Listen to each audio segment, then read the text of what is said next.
तो आज जो टॉपिक मैं आप लोगों के साथ डिस्कस करना चाहता हूँ, ये आपका जो 11 का जो सिलेबस है उसका ये आखिरी टॉपिक है और इसको हम कहते हैं final accounts from incomplete records, या फिर हम सिंगल एंट्री सिस्टम भी कुछ लोग कहते हैं, लेकिन दोनों में डिफरेंस है।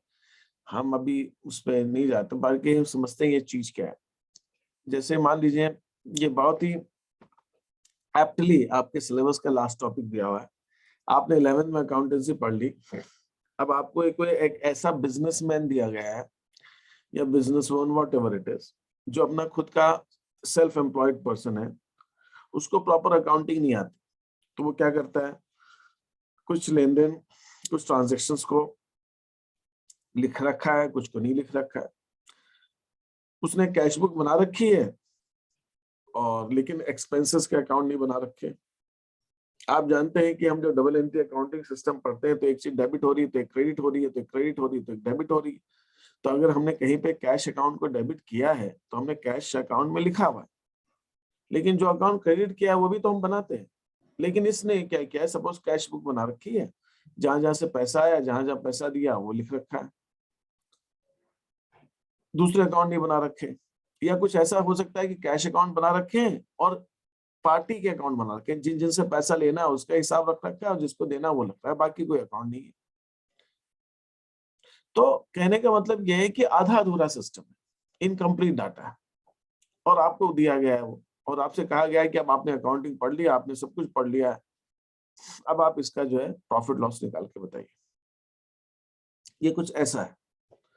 तो इसको समझने के लिए बहुत ही सिंपल सा है हिसाब किताब, इसका हम समझते हैं। तो यहाँ पर मैं आपको एक चीज बताना चाहता हूँ। I will take you back to the accounting question, जो हमने अकाउंटिंग क्वेश्चन की थी उसके अंदर मैं आपको एक बार वापस ले जाता हूँ। वहां पे एक बेसिक सी चीज निकल कर आ रही, जैसे सपोज ये एसेट्स इक्वल टू लायबिलिटीज,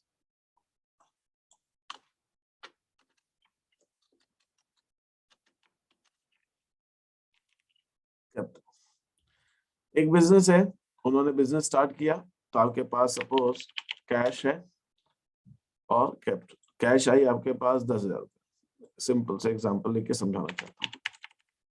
10,000 रुपए की कैश आई तो 10,000 रुपए की कैपिटल आ गई। अब आपने 10,000 रुपए से 10,000 रुपए के गुड्स खरीदे, तो एसेट्स में क्या होगा, 10,000 रुपए की जब आपने गुड्स खरीदे तो 10,000 रुपए आपके पास कैश माइनस हो गई और 10,000 की गुड्स आ गई। मतलब मैं यहाँ पे ये चीज कहना चाह रहा हूँ, जो चीज यहाँ पे कहना है वो ये है कि अगर आप देखें तो एसेट साइड का टोटल अभी भी 10,000 है और लायबिलिटी साइड का टोटल भी 10,000, दोनों साइड का टोटल 10,000 एसेट्स एंड लायबिलिटीज दोनों से। ठीक है, ये चीज आ गई दोनों से। अब क्या हुआ, आपने 10,000 की गुड्स 12,000 में बेच दी, तो गुड्स गए आपके पास 10,000 के, गुड्स आपके पास से माइनस हो गए 10,000।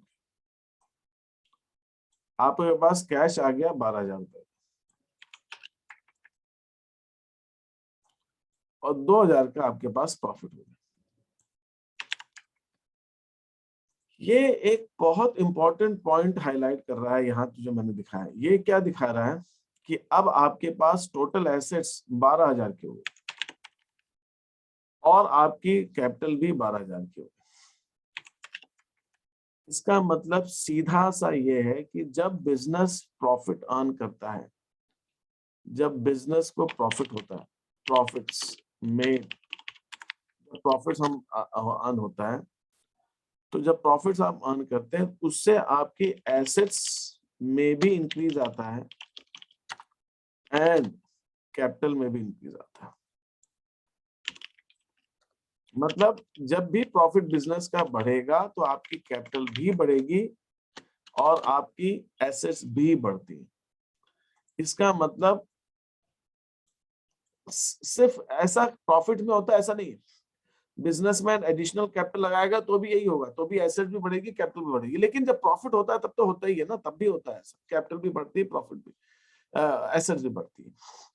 इसका मतलब ये हुआ कि अगर मान लिया जाए कि बिजनेस में एडिशनल कैपिटल नहीं है, अगर मान लिया जाए कि ड्रॉइंग्स नहीं है, तो अगर मैं बिजनेस की ओपनिंग कैपिटल को, उसने जितनी कैपिटल से बिजनेस स्टार्ट किया उसको, बिजनेस की कैपिटल जो एंड में बच रही है बाद में, उस कैपिटल से कंपेयर करूं क्लोजिंग कैपिटल से, तो मैं बिजनेस उसका ओनर का प्रॉफिट निकाल सकता हूं। मेरे पास सारे ट्रांजैक्शन होना जरूरी नहीं है, जो आप इतनी अकाउंटिंग करते हैं ना वो भी नहीं चाहिए आपको। एसेट्स पूरी अकाउंटिंग साल भर की trading profit and loss account बना रहे हैं, बैलेंस शीट बना रहे हैं, सब कर रहे हैं, आप कुछ नहीं। आप अगर ओपनिंग एक बिजनेस की जितनी कैपिटल से बिजनेस स्टार्ट किया और अभी जितनी कैपिटल है उसको कंपेयर कर लो, और इसके अंदर ये ध्यान रखना पड़ेगा कि इसके अंदर ड्राइंग्स और एडिशनल कैपिटल का देखना पड़ेगा, वो मैं बताता हूँ उसको कैसे। एडिशनल कैपिटल को देखना, अगर हमने ड्राइंग्स और एडिशनल कैपिटल को कंसिडर करके कंपेयर किया, तो उसके अलावा भी अगर कोई डिफरेंस आ रहा है तो डिफरेंस या तो प्रॉफिट होगा या लॉस, क्योंकि जब भी प्रॉफिट होगा तो कैपिटल बढ़ेगी बढ़ेगी, ये बेसिक सा assumption। इसका मतलब क्या हुआ? इसका मतलब मैं ये कह सकता हूं बहुत क्लियरली कि जो बिजनेस की क्लोजिंग कैपिटल होती है, मतलब एंड ऑफ द ईयर की कैपिटल, इस कैपिटल के अंदर अगर मैं ओपनिंग कैपिटल ले लूं, ओपनिंग कैपिटल ले लूं, इस ओपनिंग कैपिटल के अंदर जो उसने साल भर में पैसा लगाया है एडिशनल कैपिटल, वो जोड़ दूं, जो उसने पैसा बिजनेस से निकाला है ड्राइंग्स की वो घटा दूं, और अगर बिजनेस प्रॉफिट लॉस, ना प्रॉफिट है ना लॉस है, तो ये इन तीन का calculation opening capital plus additional capital minus closing capital के बराबर होनी चाहिए। लेकिन अगर उसके अलावा भी कोई डिफरेंस है, तो वो जो डिफरेंस है वो या तो प्रॉफिट का डिफरेंस होगा या फिर लॉस का डिफरेंस, वो लॉस का डिफरेंस। तो मेरी कुल इक्वेशन, टोटल इक्वेशन क्या बन गई? मेरी टोटल इक्वेशन ये बन गई,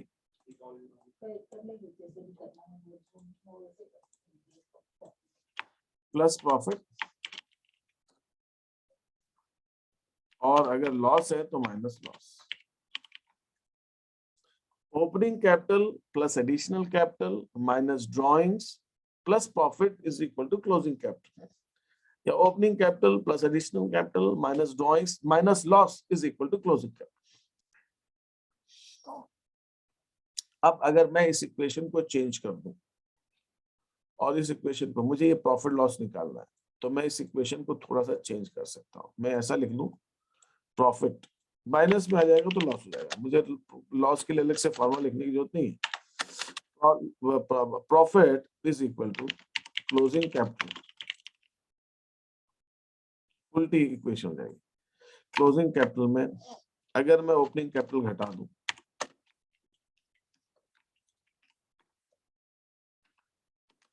एडिशनल कैपिटल भी घटा दूं,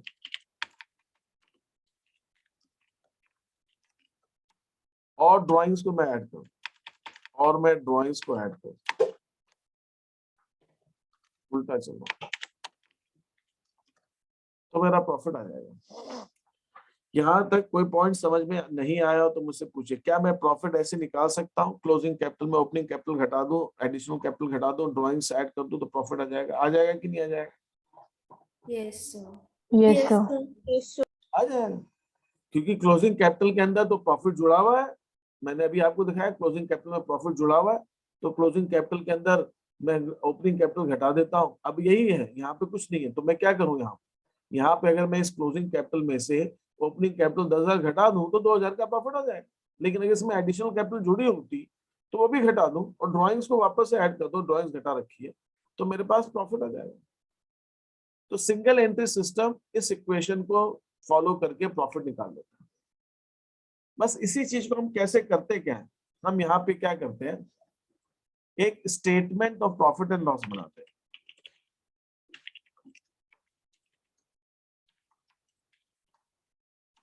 और उस स्टेटमेंट, और भाई अब सारा काम अकाउंट से स्टेटमेंट के थ्रू हो रहा है। स्टेटमेंट ऑफ प्रॉफिट लॉस हमने बनाया, इसी चीज को, इसी इक्वेशन को हमने स्टेटमेंट पे लिख दिया और कुछ नहीं किया। यहाँ पे मैंने लिख दिया पर्टिकुलर्स,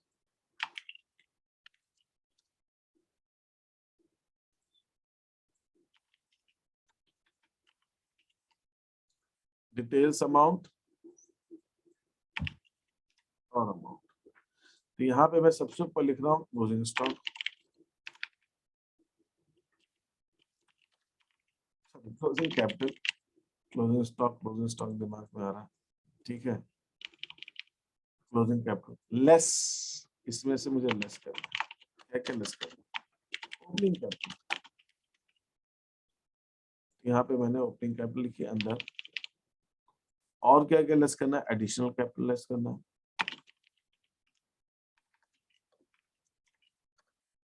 एडिशनल कैपिटल लेस करना, ये लिख दिया। इन दोनों का टोटल लगाया, इन दोनों का टोटल मैंने यहां लिख लिया। ऐड ड्राइंग्स करनी,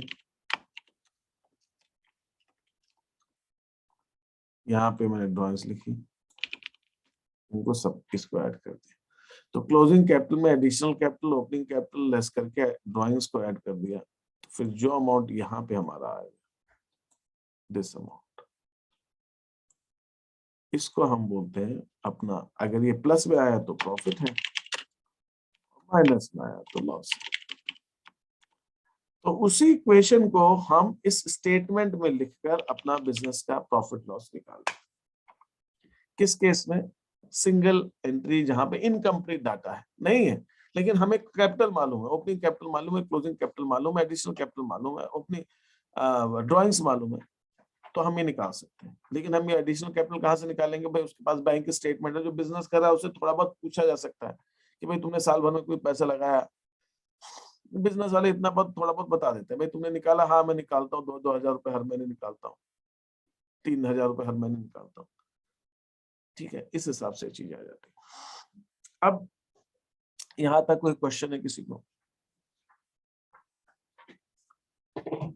नो सर। No, sir. अब हम ये भी जानते हैं, हमारी एक और इक्वेशन है कि एसेट्स, ये इक्वेशन जो accounting equation, assets is equal to liabilities, ये हमारी इक्वेशन। तो इसका मतलब ये हुआ कि अगर कभी किसी वजह से हमें कैपिटल नहीं भी मालूम है, और अगर हमें एसेट्स और लायबिलिटीज मालूम है, तो हम कैपिटल निकाल सकते हैं। लेकिन वो इनकम्प्लीट डाटा है, हो सकता है उसके पास साल के शुरू की कैपिटल तो मालूम है, पहला साल है मान लीजिए बिजनेस का, तो कितने से स्टार्ट करें, लेकिन अभी की कैपिटल नहीं मालूम। तो हम ऐसा कुछ कर सकते हैं क्या, उसकी दुकान पे, उसके बिजनेस में जाकर हम ये निकाल लें कि भाई तेरे पास एसेट्स क्या क्या, उसकी एक लिस्ट बना लें, और उससे पूछ कर पता करके जहां तक मालूम पड़ सके, जितना भी मालूम पड़ सके, उसकी लायबिलिटीज की लिस्ट बना लें। और इस ढंग से हम ये निकाल सकते हैं कि उसकी एसेट्स की टोटल में से उसकी जब लायबिलिटीज का टोटल हम घटाएंगे, तो जो डिफरेंस अमाउंट आएगा वो हमारी कैपिटल आ जाएगी, निकाल सकते हैं। इसको करने के लिए हम एक स्टेटमेंट बनाते हैं, उसको हम कहते हैं स्टेटमेंट ऑफ अफेयर्स। उसको बैलेंस शीट नहीं बोलते, क्योंकि बैलेंस शीट जैसा ही होता है वो, लेकिन बैलेंस शीट इसलिए नहीं बोलते कि बैलेंस शीट के लिए बैलेंसेस होना जरूरी है। हम ये बैलेंसेस तो है ही नहीं, ये तो हमने पूछ पाछ के निकाली जानकारी, तो हम स्टेटमेंट ऑफ अफेयर्स बनाते हैं, बिल्कुल बैलेंस शीट जैसा। इस स्टेटमेंट ऑफ अफेयर्स की डेट भी होगी, जैसे बैलेंस शीट में होती है वैसे इसकी डेट भी होती है, एज एट एज ऑन, कि स्टेटमेंट ऑफ बट अफेयर्स। इसमें सर कैपिटल निकालते हैं ना, प्रॉफिट और लॉस नहीं निकालते। कैपिटल, कैपिटल के लिए, कैपिटल के लिए इसके अंदर हम एक साइड एसेट्स लिखते हैं,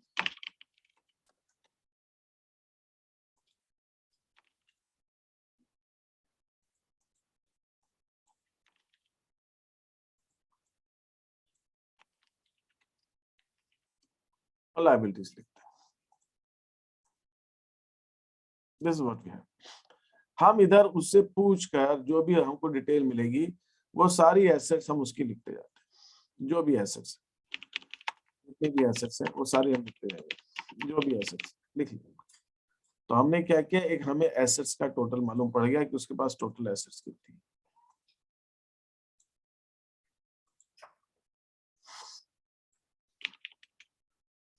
इसी ढंग से हम लायबिलिटीज का साइड का टोटल में लगाएंगे।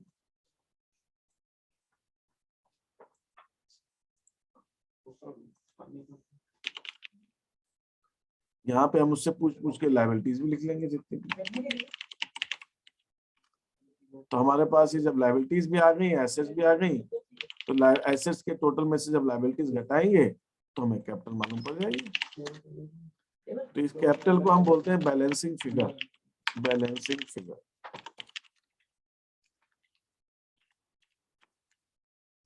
ये कैपिटल कौन सी हुई? ये वो कैपिटल हुई जो हमारे बिजनेस में एंड ऑफ द ईयर हमको बच रही है। Is that okay? तो ये स्टेटमेंट ऑफ अफेयर्स बनाते हैं और स्टेटमेंट ऑफ अफेयर्स से हमें कैपिटल मालूम पड़ जाती है। अगर कोई ऐसा बिजनेस है जिसका नाम है ओपनिंग कैपिटल भी नहीं मालूम है, तो हम वो statement of affairs opening date का बना देंगे। हम जिस डेट की स्टेटमेंट ऑफ अफेयर्स बनाएंगे, चाहे वो साल के शुरू का हो चाहे एंड का हो, तो जो हमारा ओपनिंग जिस डेट का स्टेटमेंट ऑफ अफेयर्स है उस डेट की हमें कैपिटल मालूम पड़ जाएगी, चाहे वो ओपनिंग हो चाहे क्लोजिंग। और एक बार हमें कैपिटल्स मालूम पड़ गई ओपनिंग क्लोजिंग, और हमारे पास ड्राइंग्स की फिगर्स आ गई, हमारे पास एडिशनल कैपिटल की फिगर आ गई, और ये सारी फिगर्स आ गई, तब तो हमारे लिए प्रॉफिट लॉस निकालना आसान। तो सिंगल एंट्री।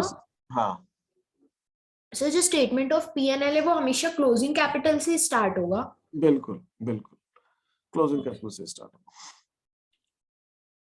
इस ढंग से ये हमारा स्टेटमेंट ऑफ अफेयर्स हम बना के अब बिजनेस का जो प्रॉफिट है या लॉस है वो हम निकाल लेते हैं। अभी तक जो मैंने समझाया, इसमें किसी को कोई चीज पूछनी है, कोई डाउट है तो आप पहले पूछ सकते हैं मेरे। ठीक है, अब मैं आपको इसमें के थोड़े से कुछ क्वेश्चंस वगैरह दिखाना चाहूंगा।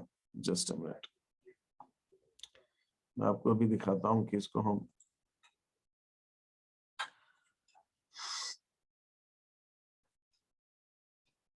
जैसे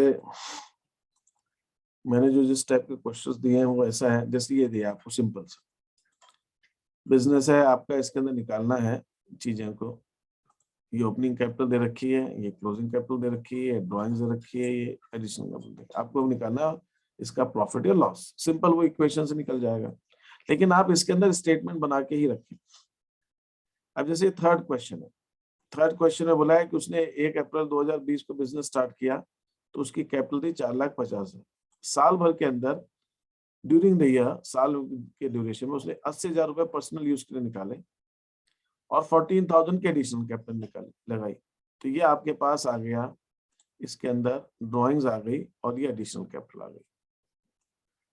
और फिर आपको 31 मार्च को आपको बुलाया कि आपके पास ये एसेट्स हैं और ये लायबिलिटीज हैं, तो आप इससे कैपिटल निकाल सकते हो एंड ऑफ द ईयर।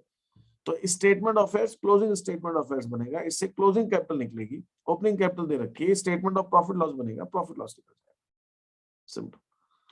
ये थर्ड क्वेश्चन में समझ में आया कि मैं क्या कहना चाह रहा हूँ, पहले बताइए। Yes sir. थर्ड क्वेश्चन के अंदर आपको ये ओपनिंग कैपिटल दे रखी है, ये एडिशनल कैपिटल दे रखी है, ये आपको ड्राइंग्स दे रखी है, क्लोजिंग कैपिटल नहीं दी है, लेकिन क्लोजिंग कैपिटल के लिए आपको क्लोजिंग एसेट्स और liabilities they the end of the year. तो ये टोटल एसेट्स में से लायबिलिटीज घटा दीजिए तो क्लोजिंग कैपिटल आ जाएगी। तो एक बार ओपनिंग आ गई, क्लोजिंग आ गई, बन जाएगा। इसी ढंग से यहाँ पे ये जो क्वेश्चन है ये भी कुछ ऐसा। अब जैसे ये है फोर्थ क्वेश्चन, फोर्थ क्वेश्चन के अंदर ये आपको ओपनिंग कैपिटल दे रखी है, कैपिटल ऑफ दिस, एंड ये क्लोजिंग भी दे दी है, ओपनिंग भी दे दी, क्लोजिंग भी दे दी। अब आपको बोला है inform that during the year उसने विथड्रॉ किया बिजनेस से प्राइवेट यूज के लिए 3,000 रुपए हर महीने निकालता है 30th नवंबर तक, मतलब करीब करीब ये आपके 8 महीने। और फिर उसके बाद 4,000 रुपए निकाले इसमें, तो 4 महीने 4,000 रुपए ड्रॉइंग्स आ जाएगी आपकी। फिर उसने अपने खुद की 60,000 रुपए की गवर्नमेंट बॉन्ड 10% प्रीमियम पे बेची, मतलब 66,000 में बेची, और आधा पैसा बिजनेस में लगा दिया। तो 66 में बेची उसने, 33,000 बिजनेस में लगा दी, तो ये एडिशनल कैपिटल आ गई। तो आपको एडिशनल कैपिटल मिल गई, ड्रॉइंग्स मिल गई, ओपनिंग कैपिटल, क्लोजिंग कैपिटल दे रखी, आ जाएगा। ये इस हिसाब से। तो इसमें ये ओपनिंग स्टॉक अगर क्लोजिंग स्टॉक दोनों दिया हो तो ये किस किस में आते हैं? एसेट्स होते हैं ना, ओपनिंग स्टॉक, क्लोजिंग नहीं, स्टॉक। जैसे नहीं, मैं ये पूछ रही थी कि जैसे स्टेटमेंट ऑफ अफेयर्स बनाएंगे तो जो हमारा, अगर हम क्लोजिंग कैपिटल एसेट आप नहीं, स्टेटमेंट ऑफ अफेयर्स आप किस डेट का बना रही है इंपॉर्टेंट है। अगर आप साल के शुरू का स्टेटमेंट ऑफ अफेयर्स बना रहे हैं तो ओपनिंग स्टॉक। ओपनिंग लिखेंगे, अब साल के अंत का बना रहे हैं तो क्लोजिंग लिखेंगे। Okay, yes.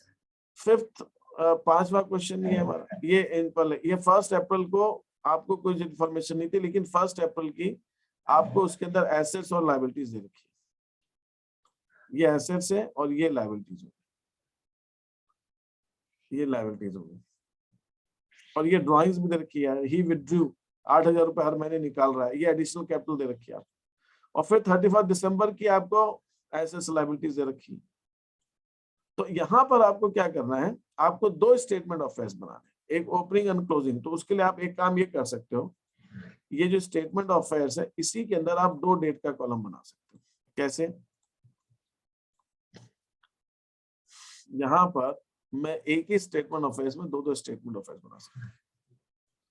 ये 2 डेट की बना,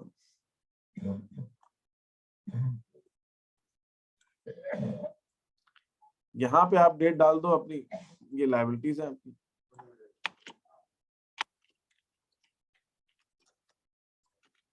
यहाँ आप डाल दो 1 अप्रैल 2020, यहाँ आप डाल दो 31 मार्च 21। तो ये स्टेटमेंट लायबिलिटीज हो गई, ओपनिंग क्लोजिंग। इसी ढंग से एसेट्स हो गए।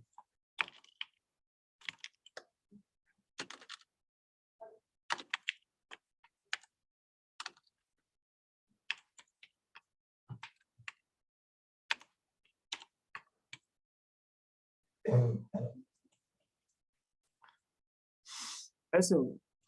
तो आपको क्या करना है इसके अंदर, ये क्लोजिंग एसेट्स हो गई, ये क्लोजिंग लायबिलिटीज हो गई, और यहाँ जो कैपिटल आएगी आपकी वो क्लोजिंग कैपिटल आ जाएगी। यहाँ जो कैपिटल आएगी वो क्लोजिंग कैपिटल आ जाएगी। इसी ढंग से ये हमारे पास ओपनिंग एसेट, ये ओपनिंग एसेट्स हो गई, साल के शुरू की एसेट्स हो गई, ये साल के शुरू की लायबिलिटीज हो गई, और यहाँ जो कैपिटल आएगी ये आपके पास ओपनिंग कैपिटल आ जाएगी। तो एक ही स्टेटमेंट ऑफ अफेयर्स में आप दोनों साल का भी बना सकते हैं।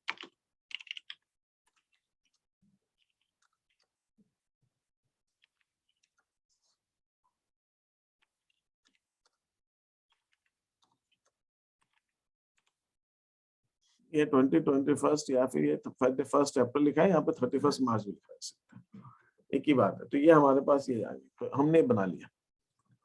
दूसरी चीज इसके अंदर जो मुझे आपको बतानी है वो ये कि ये बड़ा ही, वैसे जैसे मैंने बताया सिंपल सा टॉपिक है, 1-2 दिन में आपका हो जाएगा ज्यादा से ज्यादा। इसमें पहले दिन करेंगे तो कुछ डाउट आ सकते हैं, क्या चीजें, तो इतना।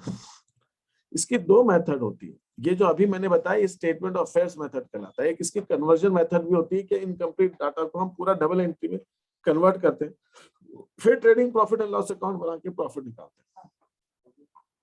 इसकी दूसरी मेथड भी, लेकिन वो दूसरी मेथड आपके सिलेबस से हटा ली गई, तो ये आपको मालूम होना चाहिए।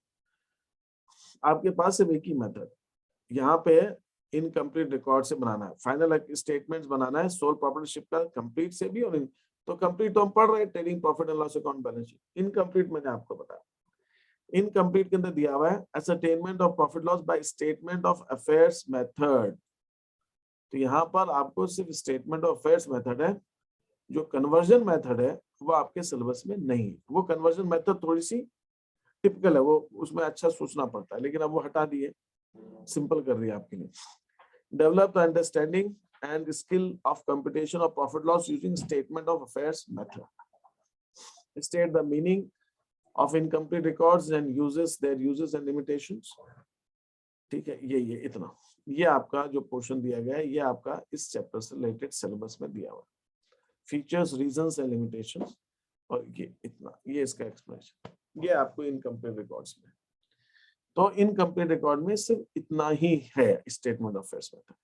इसके अंदर कुछ एडजस्टमेंट्स भी आते हैं, इसके अंदर कुछ एडजस्टमेंट्स आते हैं। हम इसके अंदर भी प्रीपेड आउटस्टैंडिंग के एडजस्टमेंट करते हैं। तो वो मैं समझा, वो आप इतना कर लेंगे तो बच्चे तुरंत समझ जाएंगे।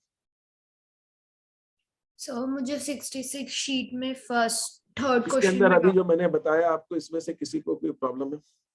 इनकम्प्लीट रिकॉर्ड्स के अंदर जो मैंने आपको स्टेटमेंट ऑफ अफेयर्स या स्टेटमेंट ऑफ प्रॉफिट लॉस बताया, इसमें किसी को कोई डाउट है या कोई कंफ्यूजन है, प्रॉब्लम है तो पूछ सकते हैं। No sir. ठीक है। No sir.